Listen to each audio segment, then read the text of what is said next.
I don't understand why there is so much aggression from your people against Gaza and the Islamic people. What does Israel want? Just to give more context, you know that Israel has peace with Egypt. Okay.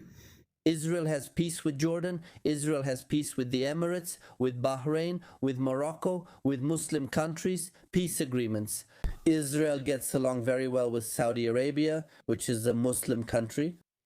But how is that different from Gaza?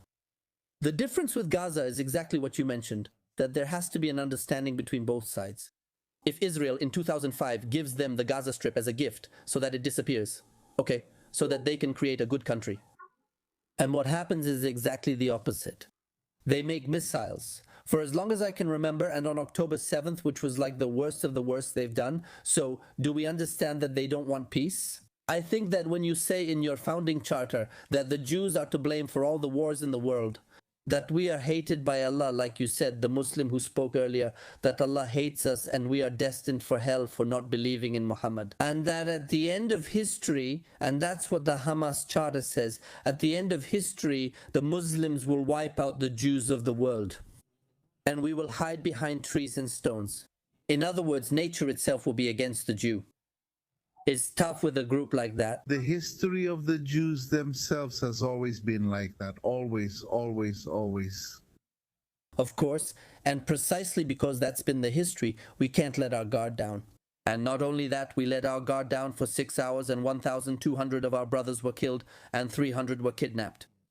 So, the reason why you had a war in Gaza for 2 years, almost exactly 2 years, until they started again almost, the last of the kidnapped, it was precisely because there were people kidnapped. If they hadn't kidnapped anyone, and you had, the kidnapped person was handed over and the war ended. With the surviving kidnapped people present, only the deceased remained, and then the war in Gaza ended. The focus now is deciding what to do during the transition, how to remove Hamas, and who should replace them. But it doesn't make sense that if we, Israel, are the ones offering peace and extending our hand, we have to take the blame. No. I don't believe Israel always seeks peace or reaches out first. Because look at how they've left those people devastated and in ruins. Now, why is it like that? Why? I mean, you say you're kings of peace, that we are. We are. No, I don't think so because of this kind of destruction. Naive? No, naive. But wait. Can you tell me what the definition of the word genocide is? Genocide, war, massacre, indiscriminately? No, then tell me, is there a genocide in Iran right now? No. Sorry. No, we can also discuss what indiscriminately means, but that's not genocide's definition. I mean... For example, you, right? Huh? Where are you from, Venezuela? Right? Maduro committed a genocide? No, the United States tried to do it. When... Here in Venezuela, what happens is that since they are your allies, well... Look. Genocide, let me define it for you. I'm going to tell you the definition of what genocide is. It's when there is the intention and the act of wiping out a group because of their race, religion, or political ideology in a deliberate way. That's not the case with Israel. Israel is not trying to wipe out the Palestinian population, because if that were the case, there wouldn't be 2 million Gazans left. Israel has the power to do it with the push of a button, indiscriminately. Yes, at least Israel, just as an example, out of all the destruction you've seen. How is it possible that only that percentage, and of that percentage 80% were militants, have been taken out? I mean, completely.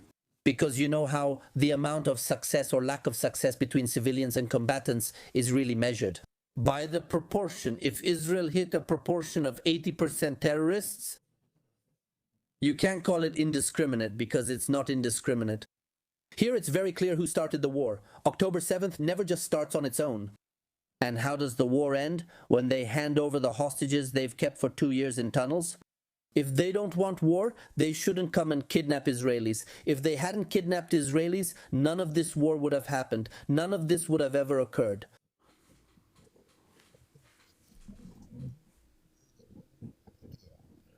If I'm a criminal, I go and hurt your family, okay? Just talking, just talking. an example. So is someone going to come your country, to completely ruin my country thanks to the fault of a group of extremists? Am I going to wipe out an entire nation because I can't find them and I know they're underground in tunnels under a hospital? Should I bomb the hospital? Yes, you bombed the hospital first because not an entire nation is destroyed. Okay, the Gazans are still there. There's a fraction of people who have fallen, and Hamas themselves never gave the numbers. The Israeli army now accepts the numbers, and they are 80% terrorists. Yes, you're going after the terrorists, right? Or what? Do you think they should be allowed to pass? Can you come to my house, kidnap my daughter, and think that I'm not going to come after you? No. You're going to come after me. You. But you're going to come. Me and my army, and everyone who's with me. We're all going to go. For the one who has my daughter, all of us. I'll even call my neighbors. I'll call everyone for my daughter. No one is taking her. All of us are going to come for you. First, second, because if they have tunnels... Not for my whole land, it's for me. It's that Israel gave Gaza away. Israel gave Gaza to the Gazans in 2005. Israel doesn't want to have Gaza. Israel gave it to them because they don't want it. And you know, when there was a peace agreement between Menachem Begin and Anwar el-Sadat to give the Sinai Peninsula to Egypt, Israel told them, please take Gaza, we don't want Gaza. And the Egyptians said, no thank you, we don't want it either. Israel kept it, and in 2005 they left. That's how much Israel not only took the Jews out of Gaza, they took the dead Jews out of the graves. There were cemeteries in Gaza. Israel exhumed the dead Jews so they wouldn't be desecrated and handed over Gaza. We don't want Gaza. What we can't allow is for them to hijack the scenario you mentioned. According to international law, if a group takes over a hospital for military or terrorist purposes, the hospital becomes a military target. Those are the laws of war in the Geneva Convention. So, for example, if a terrorist gets into an ambulance and drives the ambulance loses its status as an ambulance and becomes a military target. So yes, you bomb a hospital down. I hear you. No, you bomb. If they are using hospitals for terrorist purposes, and they did use them, and there is evidence of this, and these same Hamas members say so. Sorry, it's about the terrorist infrastructure here. Or do you think a checkpoint is untouchable, that they became untouchable just because they're inside a complex? That's not how the laws of war work, and we will never allow it. So whoever wants peace will have peace with Israel, just like there was with Egypt, and as there was with Egypt. We're talking about the worst wars Israel ever had, when Egypt wanted to destroy Israel. On several occasions, 48, 56, 67, and in 73, there were massive wars, like army versus army. You know, Egypt is a country with 100 million people. Israel is like an ant next to it. They tried to wipe us out, but they couldn't. The moment Egypt said, we don't want to destroy Israel anymore, they reached out to us, and that's what we did. Peace, that's it. Peace, peace forever. And that's not the case with Gaza. If they want peace, they'll have peace. If they want the sword, they'll get the sword. So, you can't blame me for trying to free my kidnapped children, right? So if I kidnap your relative, if I kidnap one of your children and I hide in a synagogue with 5,000 people inside, does it become a military target for you too? The synagogue as well? But the scenario is different. The scenario is that you kidnap. Exactly. I don't want to talk about you. The scenario is that Muhammad kidnaps an Israeli Shimon. And he takes him to his house with his children and his wives. And he goes into a tunnel under his own house, and above are his wives and his daughters. So what should Israel do? Israel does what it does, which is make calls and say, Mrs. Fatima, wife of Muhammad, leave the house. This is the evacuation route location. They drop pamphlets, send text messages, evacuate, and when they evacuate, yes, they shoot the house. So that's the procedure. It's always been like that. And we're not going to apologize for looking for our kidnapped people when it's Muhammad and his allies who start the wars.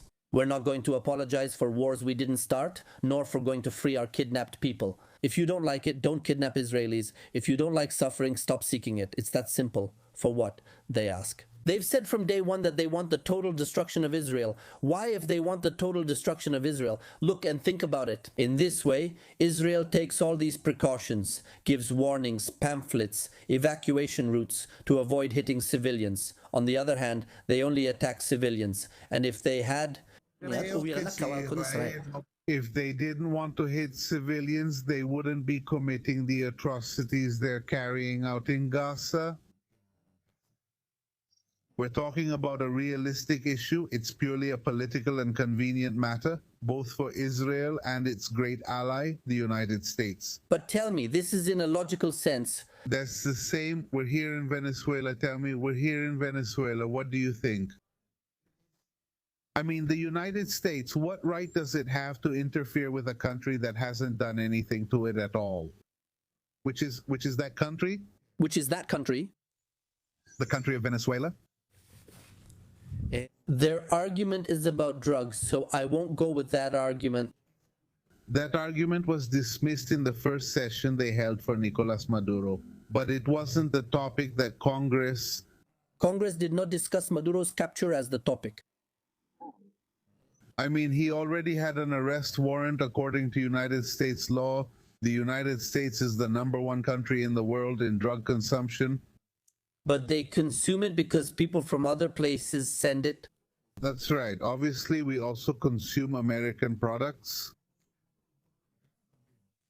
Well, so that's the thanks. I mean, because they're sending American products, and from Venezuela they're sending drugs. No, they should be thanking us. They've taken our oil and everything else from us our whole lives. But they've taken the oil from you. Iran? China and Russia? No, they're not taking them away. We have agreements with those countries. And where is the money from those agreements? Where is the money, and where is the money from January 3rd until today? Since January 3rd, it's been 2 months. You're talking about a dictatorship. We produce oil every day. But you're talking about a dictatorship that's been going on for 12 years and that hasn't. And where are those agreements? And you're blaming me for something that happened 2 months ago. Excuse me? No, I'm not blaming you. It's just that the issue has been taken to another level, but at no point am I blaming you for anything. You're making it sound like I have to defend the United States first. Yes, I defend the intervention against Maduro, and I think it's good that they took him away, because taking Maduro away isn't just about the myth of oil. The United States produces oil and has oil-producing allies. The Maduro strategy is because it's a channel that China, Russia, and Iran have in Latin America. It's more of a geopolitical move than just about oil. Did he have an arrest warrant? That's the official reason they give in their Congress. So yes, they had their reasons and geopolitical reasons. And for me, it's perfectly fine if they take Maduro away. But the issue of us Jews, now let me ask something.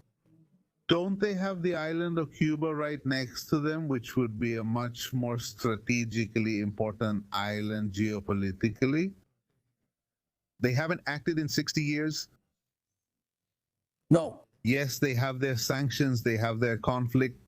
Tell me, what is the benefit of making a people go hungry, go through hardship wherever the United States steps in? No country, none has prospered. Tell me, where has the United States invaded? That you can say, wow, this country is, for example, like Dubai. None.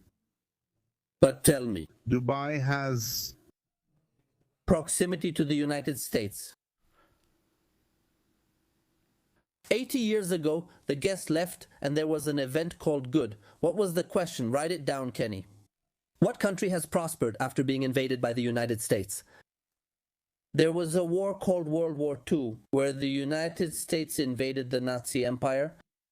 And all those liberated countries are England. Well, England hadn't been invaded, sorry. France, Germany, Austria, the Netherlands. All of that, the whole map, all of Europe, invaded by the United States and everyone. Nowadays, after a few decades and their switch to freedom, they are the most prosperous countries on the planet. So, to which place? Here. Another one, Japan. Exactly, Japan is another example. I was going to mention it too, because I said it before the last one. Yes, Japan is also another example, a country that the United States invaded and is now prosperous. It's just that people expect the United States to do all the work for them, instead of their own leaders doing the work. Did you know that in Panama, the United States did the same thing they did with Maduro? With Panama, literally, they took the president of Panama 26 years before Maduro. Exactly. And you know that Panama today is the most prosperous country in Latin America. Interesting, right? Crazy, but yes, that's just how things are. Now, the fact that in the Middle East there are radical Islamist groups seeking the destruction of the world, that's another thing. Okay, tell me this. Is there any country that the United States has invaded that is now prosperous? Well, I was also saying, I said Japan, all of Europe, Germany, basically, South Korea too. You could count it there. I think. And if it weren't for the United States getting involved to save it from North Korea, it would now be like North Korea, basically. Yeah, I don't know. etc. Sí. Que me acuerde ahora. Yeah, obviously people think they're looking for quick solutions like, I don't know. The Gulf War was just 2 decades ago, and they think that because of that, Iraq is going to be a superpower. No, it's not that easy, right? And that also makes me uncomfortable that people look for others to solve their problems.